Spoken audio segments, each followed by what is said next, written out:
breast cancer. Elizabeth Cohen, CNN, New York. All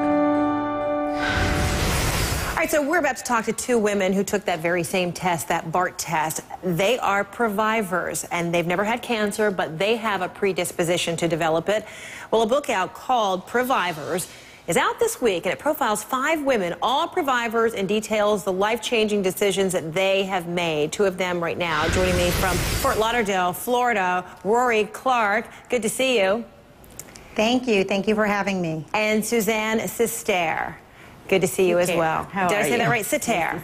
Okay, Sister. good. All right, good. Ladies, this is a very difficult road for many to travel, but some might say to see that there is a test that can let them know, especially with a family history of cancer, that this really can be, show kind of the light at the end of the tunnel, or at least give you an idea how to proceed. So I wonder, Rory, for you, how enlightening was taking this test? How much did it help you make decisions about what would be next for you?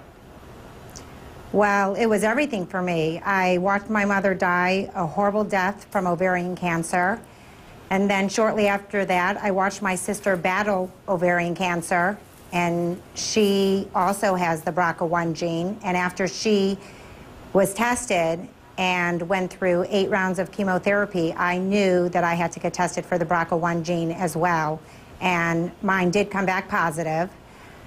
I feel so powerful that I have, and so thankful that I have this knowledge. And BRCA1 gene, just for some folks who are just hearing this for the first time, this is the gene that of ovarian cancer. So you tested positive, correct? And then what Yes. did you do with that information?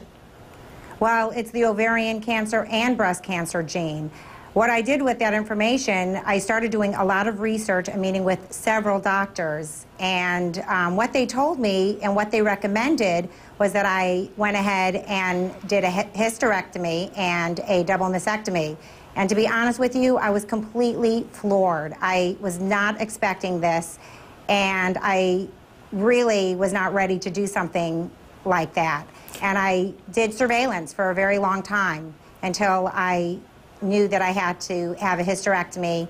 I had several close calls. I had 2 laparoscopies, and then I also had several biopsies done with my breast, and I decided I needed to, the following year, have a double mastectomy. So there have been some people in the medical community who have called that very radical when they've listened to other women who have taken that kind of preventive measure, that preemptive measure.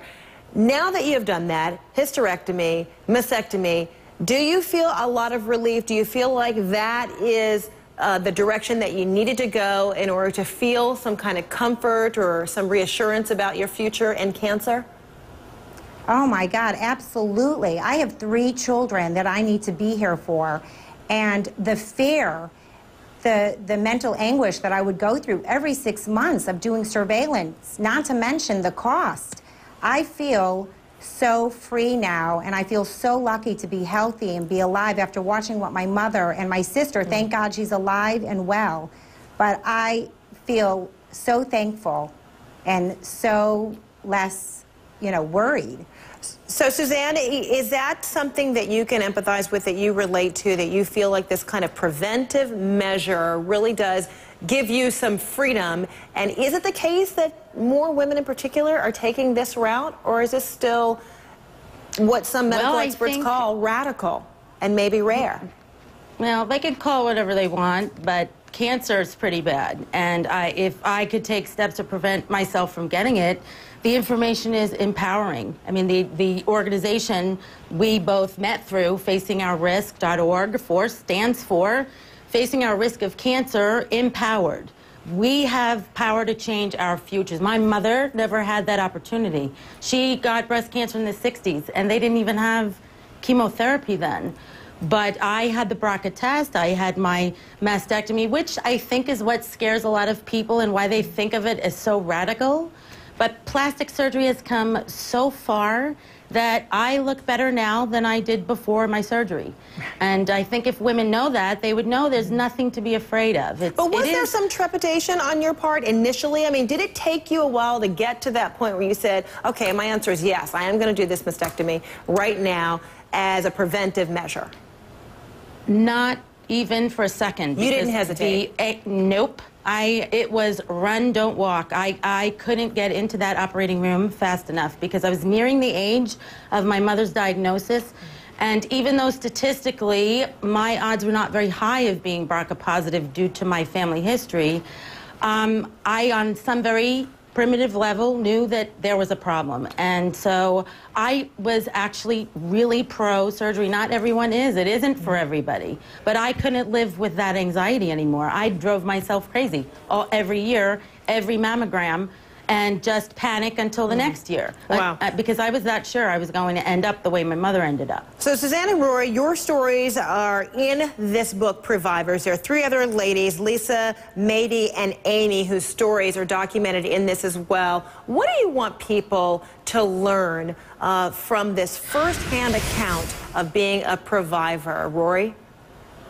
What I want other women to learn, men and women, I want them to know that if they do have a family history, to make sure that they are aware of the choices out there and to do surveillance, and definitely go to Previvors.com and take the 7 simple questions to find out if you are at high risk, and you could locate genetic counselors, doctors, mammogram facilities, that you do have the power not to be afraid. I mean, this is a gift of knowledge. And Suzanne? I was very afraid to have surgery. Absolutely. It is very empowering. There's nothing to be afraid of.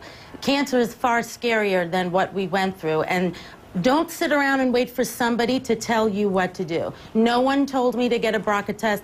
I never even knew what a breast MRI was. I should have had that information. And I gave my family history to every physician I ever was examined by, and no one ever told me this. I found out on my own through the internet. And thank God for that, because I don't know if I'd be sitting here right now if I didn't take those steps myself and not wait for somebody to do it for me. Suzanne Sater and Rory Clark, thanks so much, women, for your courage, for sharing this, and for being the Previvors that you are and sharing your story. Appreciate it. Thank you for having us. Thank you. And of course, in addition to the book Previvors coming out August 5th, there's also a free educational iPhone app called Previvors. Next Sunday, we'll talk with a genetic counselor about testing and whether or not your insurance will cover it. And this programming note, Empowered Patient, taking control of your health care, a special by senior health correspondent Elizabeth Cohen. That airs tonight, 7 p.m. Eastern, right here on CNN.